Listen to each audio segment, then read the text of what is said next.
ತಮಗೆ ತಿಳಿದ ಹಾಗೆ ಈ ಬಾರಿಯ ದಸರಾ ಸರಳ ಮಹೋತ್ಸವ ಅನ್ನೋ ದೃಷ್ಟಿನಲ್ಲಿ 5 ಆನೆಗಳು ಬಂದಿವೆ. ನಿನ್ನೆ ಅಭಿಮನ್ಯು ಆನೆಗೆ ಮೊದಲ ಬಾರಿಗೆ ಅದರ ಬೆನ್ನಿಗೆ ಅಕೌಂಟ್ರಿಮೆಂಟ್ಸ್ ಅಂತ ಕರಿತೇವೆ. ಅಂದರೆ ಗಾದಿ, ನಮ್ದ, ಚಾಪು ಮತ್ತು ತೊಟ್ಲನ್ನು ಕಟ್ಟಿ ಅದರೊಳಗಡೆ ಮರಳು ಮೂಟೆಯನ್ನು ಹಾಕಿ ಒಂದು ಅಂದಾಜು 350ರಿಂದ 400 kg ಮರಳು ಮೂಟೆಯನ್ನು ಹಾಕಿ ಪ್ಯಾಲೇಸಿನ ಒಳಗಡೆ ನಮ್ಮ ಅರಮನೆ ಸುತ್ತ ಒಂದು ರೌಂಡು, ಅಂದರೆ ಆಲ್ಮೋಸ್ಟ್ 1.25 ಕಿಲೋಮೀಟ್ರ್ ಡಿಸ್ಟೆನ್ಸ್ ಬರ್ತದೆ. ಆ ಥರದಲ್ಲಿ 2 ರೌಂಡನ್ನು ಓಡಿಸಿ ನಾವು ತಾಲೀಮನ್ನು ಕೊಡ್ತಾಯಿದ್ದೇವೆ. ಈ ದಿವಸ ನಾವು ವಿಕ್ರಮ ಅನ್ನೋ ಆನೆಗೆ, ಅದು ಪಟ್ಟದ ಆನೆ, ಅದಕ್ಕೂ ಕೂಡ ಅಭ್ಯಾಸ ಮಾಡಿಸೋಣ ಅಂಥೇಳಿ ಅದಕ್ಕೂ ಕೂಡ ಈ ನಿನ್ನೆ ಏನು ಅಭಿಮನ್ಯುಗೆ ತಾಲೀಮನ್ನು ಕೊಟ್ಟಿದ್ವಿ ಮರಳು ಮೂಟೆಯನ್ನು ಹಾಕಿ, ಸೊ ಅದನ್ನು ಈಗ ನಡೆಸ್ತಾ ಇದ್ದೇವೆ. ಅದು ಕೂಡ ತುಂಬ ಚೆನ್ನಾಗಿ ಹೋಗಿ ಬರ್ತಾಯಿದೆ. ಸೊ ಎಲ್ಲ ಆನೆಗಳು ಆರೋಗ್ಯವಾಗಿ ಸುರಕ್ಷಿತವಾಗಿ ತುಂಬ ಚೆನ್ನಾಗಿವೆ.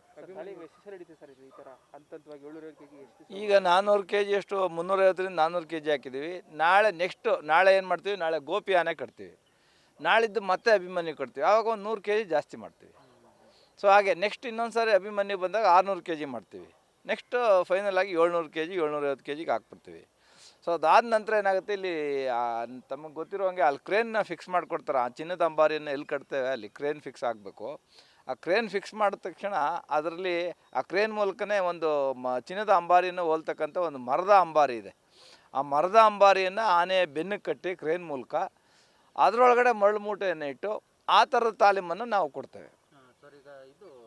ಎಷ್ಟು ದಿವಸ ನಡೀತೈತಿ ತಾಲೀಮು? ಫೈನಲ್ ಆಯುಧ ಪೂಜೆ ಹಿಂದಿನ ದಿವಸದವರೆಗೂ ನಡೀತದೆ. ತಾಲೀಮ್ ಯಾವುದೇ ಕಾರಣಕ್ಕೂ ನಮ್ಮ ಇದರಲ್ಲಿ ನಿಲ್ಲೋದಿಲ್ಲ. ಒಂದೊಂದು ಆನೆಗೂ ಡೈಲಿ ಪ್ರತಿ ದಿವಸನೂ ನಾವು ಕೊಡ್ತಾ ಇರ್ತೇವೆ.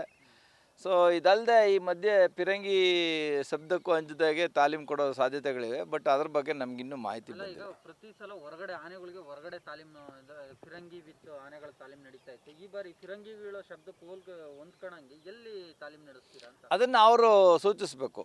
ಯಾರು ಫಿರಂಗಿ ಇದು ಮಾಡ್ತಾರೆ ಅವ್ರು ಬಂದು ಮಾತಾಡಿದಾಗ, ಸೊ ಒಂದು ನಮ್ಮ ಉನ್ನತಾಧಿಕಾರಿಗಳೆಲ್ಲ ಡಿಸ್ಕಸ್ ಮಾಡಿ ಯಾವ ಥರ ಮಾಡ್ಬೋದು ಅಂತ ಅವರು ಏನು ಸಜೆಷನ್ ಕೊಡ್ತಾರೆ ಕೇಳಿ ನಾವು ಅದಕ್ಕೆ ತಕ್ಕಂತೆ ಆನೆಗಳಿಗೆ ಯಾವ ಫುಡ್ಡು ಯಾವ ರೀತಿ ಕೊಡ್ತಾ ಇದ್ದೀರಾ, ಮತ್ತು ಟೆಂಡರ್ ಆಗಿದೆಯಾ ಹೇಗೆ ಅಂತ?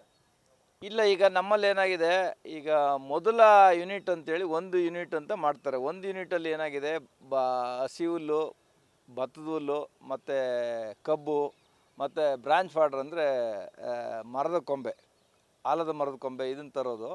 ಅವು 4 ಯೂನಿಟ್ಗೆ ಯಾರೂ ಟೆಂಡರ್ ಹಾಕಿರಲಿಲ್ಲ. ಹಾಗಾಗಿ ಉನ್ನತಾಧಿಕಾರಿಗಳು ಝೂ ಕಾಂಟ್ರಾಕ್ಟರ್ ಮೂಲಕ ಸರಬರಾಜು ಮಾಡಲಿಕ್ಕೆ ವ್ಯವಸ್ಥೆ ಮಾಡಿದ್ದಾರೆ. ಸೊ ಉಳಿದಂತೆ ಒಬ್ಬರು ಬೇರೆ ಐಟಮ್ಸ್ ಏನಿದೆ, ಕಾಳುಗಳು, ಉದ್ದಿನ ಕಾಳು, ಹಸಿರು ಕಾಳು, ಕುಸುಬ್ಲಕ್ಕಿ, ಗೋಧಿಯಿಂದ ಹಿಡಿದು ಉಪ್ಪು ಎಲ್ಲ ಪ್ರತಿಯೊಂದು ಐಟಮು ಬೇರೆ ಇನ್ನೊಬ್ಬರು ಕಾಂಟ್ರಾಕ್ಟರ್ಗೆ ಆಗಿದ್ದಾರೆ. ಅವ್ರು ನಮಗೆ ನಿರಂತರವಾಗಿ ಮೊದಲಿಂದನೂ ಸಪ್ಲೈ ಮಾಡ್ತಾ ಇದ್ದಾರೆ. ಮೇವು ಮತ್ತು ಫುಡ್ ಏನೂ ಇಲ್ಲ, ತೊಂದರೆ ನಿರಾತಂಕವಾಗಿ ಪೂರೈಕೆ ಆಗ್ತಾಯಿದೆ.